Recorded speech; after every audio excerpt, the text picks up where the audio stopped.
Salam, hər vaxtınız xeyirli uğurlu olsun dəyərli izləyicilər.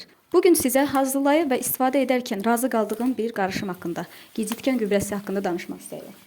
İnanın ki, bu qarışım həm faydası ilə, həm də asan hazırlanma üsulu ilə bütün bitki sevərlərin əvəz olunmaz köməkçisi olur. Tərkibindəki güclü azot və mikroorqanizmlər sayəsində həm bitkidəki məhsuldarlığı artırır, həm bitkinin kök və gövdəsini möhkəmləndirərək onun xəstəliklərə qarşı daha dözümlü, daha davamlı hala gətirir.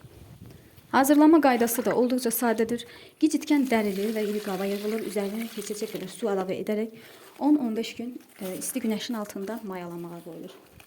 Fermentasiya müddəti bitdikdən sonra 5 litr suya 1 litr gecitkən suyu əlavə edərək bitkiyə verilir. Əgər istəsəniz, bu qarışıma odun külü də əlavə edərək qarışımın tərkibini daha da zənginləşdirə bilərsiniz. Bu qarışım istənilən bitkinin azot və gübrə ehtiyacını artırlaması ilə qarşılanır. Onu da qeyd edeyim ki, ətrafında, bağında gecitkən olmayan bunu perpetoin adlı bir bitki ilə də rahatlıqla edə bilər. Çünki tərkibcə və effektcə eyni nəticə verir. Bugünlük bu qədər. Ümid edirəm sizə maraqlı və faydalı bir post oldu. Əgər sizin də bu mövzu haqqında maraqlı üsullarınız varsa, rəy bölməsində paylaşmağı unutmayın.